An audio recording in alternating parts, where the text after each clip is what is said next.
नमस्कार। कभी सोचा है कि कोई 150 साल पुराना गीत कैसे अचानक देश की राजधानी में चर्चा का सबसे बड़ा मुद्दा बन सकता है? एक ऐसा गीत जो भारत की आत्मा से जुड़ा हुआ है, वो देखते ही देखते एक जबरदस्त बहस का सेंटर पॉइंट बन गया।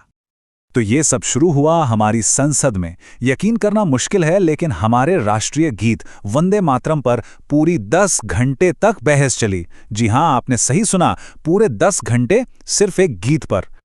और जाहिर है, इस पर लोगों की तरफ से बहुत तीखी प्रतिक्रिया आई। म्यूजिक कंपोजर विशाल ददलानी की ये बात तो वायरल हो गई और इसने एक बहुत ही सीधा सा सवाल खड़ा कर दिया। आखिर एक गीत पर इतना समय और पैसा खर्च करने की क्या जरूरत थी? तो चलिए अब लोगों के इस रिएक्शन से आगे बढ़ते हैं और इस बहस के राजनीतिक दिल तक पहुंचने की कोशिश करते हैं, समझने की कोशिश करते हैं कि आखिर ये सब हुआ क्यों। असल में इस पूरी बहस का मौका था वंदे मातरम की 150वीं सालगिरह, और इसी मौके ने आधुनिक भारत में इस गीत की जगह को लेकर जो दशकों पुरानी बहसें थीं, उन्हें एक बार फिर से जिंदा कर दिया। अब आज के इस विवाद की जड़ों को सही से समझने के लिए हमें इतिहास में थोड़ा और पीछे जाना होगा, थोड़ा और गहरा उतरना होगा। देखिए, इस गीत का सफर कितना लंबा और कितना महत्वपूर्ण रहा है। 1875 में लिखा गया, फिर 1905 के बंगाल विभाजन विरोधी आंदोलन में ये पूरे देश को एक साथ लाने वाला नारा बन गया, और फिर आया साल 1937 जब इसके पहले 2 छंदों को राष्ट्रीय गीत का दर्जा मिला। और यहीं पे कहानी सबसे दिलचस्प हो जाती है। सवाल ये उठता है कि पूरे गीत को क्यों नहीं अपनाया गया, सिर्फ पहले 2 छंद ही क्यों? ये वो सवाल हैं जो हमें सीधे आज की बहस के केंद्र में ले जाता है। देखिए, 1937 का यह फैसला कोई जल्दबाजी में नहीं लिया गया था। ये नेहरू, बोस और पटेल जैसे हमारे स्वतंत्रता सेनानियों का एक बहुत ही सोचा समझा कदम था। इसमें गांधी जी की भी मौजूदगी थी और रविंद्रनाथ टैगोर से सलाह भी ली गई थी। लक्ष्य एक ही था, एक ऐसा गीत चुनना जो हर समुदाय को एक साथ जोड़ सके, किसी को भी अलग थलग महसूस ना कराए।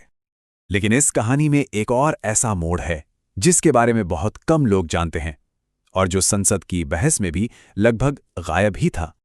क्या ये दिलचस्प नहीं है कि इसी नाम का एक और गीत भी है, और इसे किसी और ने नहीं बल्कि खुद रविंद्रनाथ टैगोर ने बंगाल विभाजन आंदोलन के दौरान ही बनाया था। इन दोनों गीतों में एक बुनियादी फर्क था। जहां चट्टोपाध्याय का गीत मातृभूमि के लिए एक सांस्कृतिक और आध्यात्मिक श्रद्धा पर जोर देता है, वहीं टैगोर का जो वर्जन था वो सीधे सीधे राजनीतिक एकता और अलग अलग समुदायों के बीच के बंधन की बात करता था। ये राष्ट्रवाद को एक नई दिशा देने की कोशिश थी।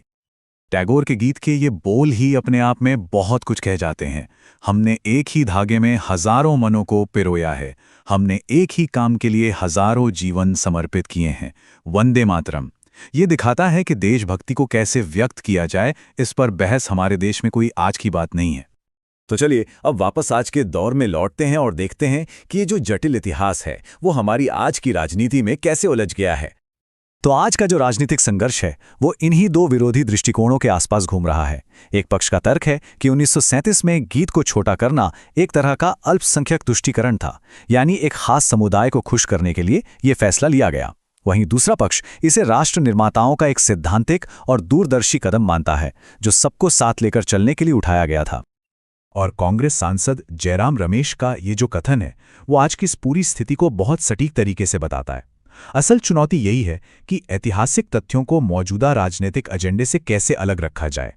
विपक्ष के तर्क का मूल यही था कि ये फैसला उन्हीं महान लोगों ने लिया था जिन्होंने हमारे देश को आकार दिया, इसलिए उस फैसले पर सवाल उठाना एक तरह से उन नेताओं की समझ और दूरदर्शिता पर ही सवाल उठाने जैसा है। और इस खंड का अंत संसद में दिए गए इसी शक्तिशाली आह्वान के साथ होता है कि इतिहास के साथ ईमानदारी से जुड़ना जरूरी है, उसे अपनी सुविधा के हिसाब से बदलना नहीं। तो चलिए अब एक कदम पीछे हटते हैं और इस पूरी तस्वीर पर विचार करते हैं। आखिर एक गीत पर यह इतनी गहरी और तीव्र बहस हमें अपने बारे में क्या बताती है? देखिए, वंदे मातरम की कहानी सिर्फ एक गीत की कहानी नहीं है, ये असल में भारत की कहानी है। एक राष्ट्र के तौर पर हमारी पहचान क्या हो, हम अनेकता में एकता को कैसे बनाए रखें, और देशभक्ति का असली मतलब क्या है, इन सवालों पर हमारी जो लगातार बातचीत चलती रहती है, ये उसी की कहानी है। हम इस विश्लेषण को इसी एक विचार उत्तेजक सवाल के साथ खत्म करते हैं। जब कोई समाज अपने राष्ट्रीय प्रतीकों पर इतनी गहराई से बहस करता है तो ये उसकी मौजूदा स्थिति, उसकी आकांक्षाओं और उसके भविष्य की दिशा के बारे में क्या संकेत देता है? ये सोचने वाली बात है।